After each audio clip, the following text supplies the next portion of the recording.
beaucoup. Vous savez, chaque année, nous tenons une réunion du comité de pilotage qui est précédée de 2 réunions du comité technique de suivi de la stratégie nationale École des maris et promotion de la masculinité positive. Il s'agit d'organes de gouvernance au niveau national qui vraiment évaluent et mesurent les performances acquises à travers différentes interventions menées au niveau communautaire dans le cadre de la mise en œuvre de la stratégie École des maris et promotion de la masculinité positive.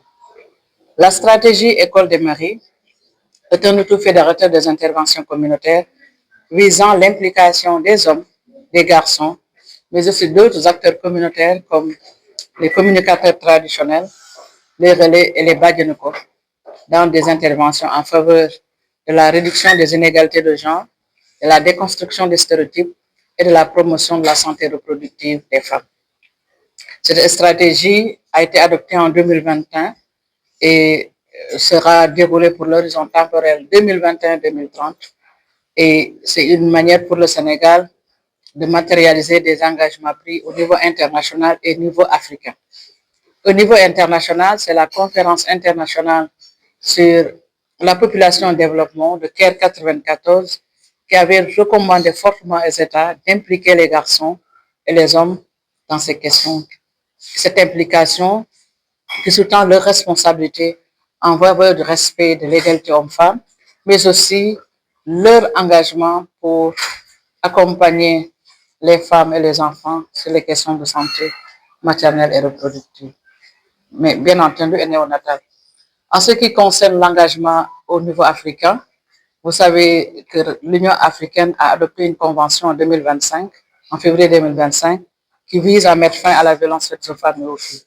Mais avant cela, différentes actions ont été menées en vue d'engager les dirigeants africains, mais aussi les décideurs hommes à porter la cause des femmes en faveur d'une égalité assumée, respectueuse de nos croyances, mais aussi de nos valeurs. Aujourd'hui, le bilan a été parcouru sur quoi et les perspectives? Nous pouvons dire que nous avons un excellent bilan à mi-parcours parce que bientôt nous allons couronner les 5 ans de mise en œuvre de la stratégie.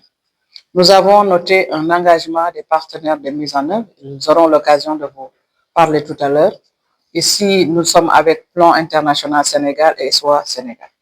Nous avons également l'engagement des acteurs communautaires, des acteurs religieux, c'est extrêmement important, mais de la jeunesse. En termes de résultats, nous avons vu que les indicateurs de santé aujourd'hui se portent mieux, surtout dans les régions est que sont Tambacounda et Kédougou.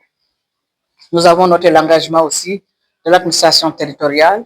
Cette stratégie a des organes de gouvernance au niveau régional, présidés par les gouverneurs de région. Et nous avons commencé par les régions de Tambacounda et Kédougou, dont les gouverneurs ont mis des arrêtés qui fixent les règles d'organisation et de fonctionnement de ces comités. Nous avons également, sur le plan de la déconstruction des stéréotypes de genre, une meilleure perception des populations, mais aussi une volonté commune de bâtir des communautés beaucoup plus équilibrées, tenant compte de l'équilibre homme-femme, mais aussi une communauté qui adresse les questions qui intéressent les femmes, notamment en termes de leadership, en termes de santé, mais aussi de leur éducation et de leur présence dans les instances de décision. Nous avons noté que dans toutes les régions d'intervention, ces résultats ont suivi. Mais je terminerai par également le partenaire. Le partenaire UNFPA qui accompagne le Sénégal sur plusieurs politiques, mais spécifiquement par rapport à celle-ci, c'est depuis 2011 que l'UNFPA s'est engagé à accompagner le Sénégal en appuyant des activités de centres d'expérience dans les pays de la sous-région. Je rappelle que Sénégal, en Afrique de l'Ouest, outre le Sénégal, il y a le Burkina Faso, le Mali et le Niger qui ont mis en œuvre cette approche, mais aussi la dotation annuelle de ressources pour le fonctionnement des instances de gouvernance, mais aussi pour l'opérationnalisation des activités communautaires. Et nous saluons et magnifions l'engagement constant de l'UNFPA malgré la rareté des ressources aux côtés du ministère de la Famille, de l'Action sociale et des solidarités.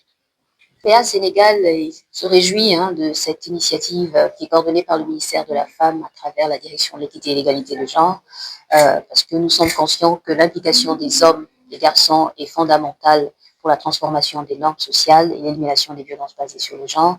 Ce sont des éléments fondamentaux pour l'atteinte de nos trois résultats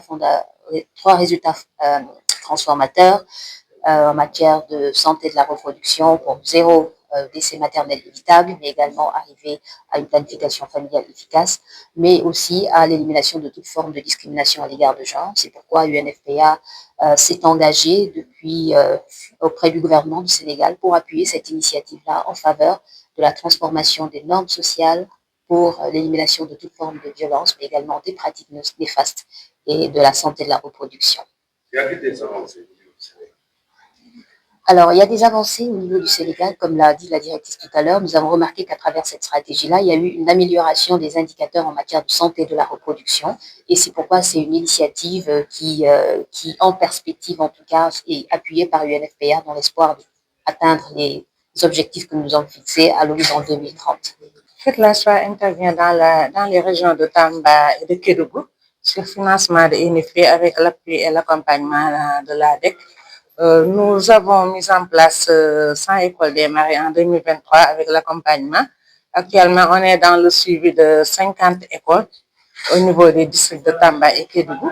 Et on a des pères maris. Les pères maris, c'est des hommes modèles que nous avons identifiés dans les communautés avec l'appui des villageois, des chefs religieux et des chefs coutumiers qui ont détecté ces hommes-là comme des maris modèles. Et c'est eux qui mènent des activités de sensibilisation pour la promotion de la masculinité positive et la lutte contre les violences basées sur le genre.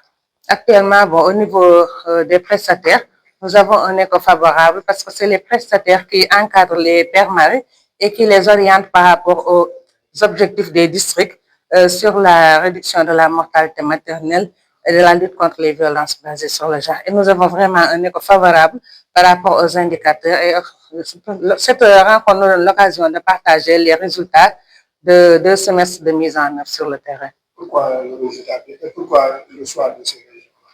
En fait, les raisons nous ont été données par le partenaire, l'UNFP, parce que comme Madame la directrice a dit, c'est une phase où on a commencé dans ces régions pour pouvoir après élargir la stratégie dans les autres. Je vais juste revenir sur le fait que le plan a commencé à intervenir dans le cadre des écoles des maris en 2016 dans cette région du Sénégal. Et ces interventions-là, comme l'a dit la directrice, ont permis de relever les indicateurs en matière de santé de manière générale.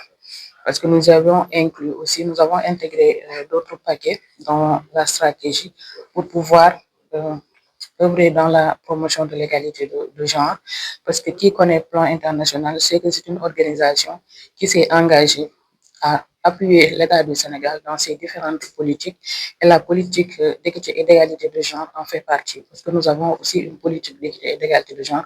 Donc c'est tout naturellement que nous appuyons la direction de l'équité et de l'égalité de genre dans les interventions qui se font au niveau du terrain. Et c'est ces interventions-là démarrées en 2016 qui nous ont permis d'appuyer l'écriture, l'élaboration de la stratégie nationale des écoles des maris qui s'est faite en 2021 et pour laquelle nous avons été associés depuis le début jusqu'à la validation du document. Et c'est l'occasion pour nous aussi de remercier l'ADEC qui nous associe à toutes les activités qui sont relatives non seulement à l'école des maris, mais à d'autres activités de promotion de l'égalité de genre.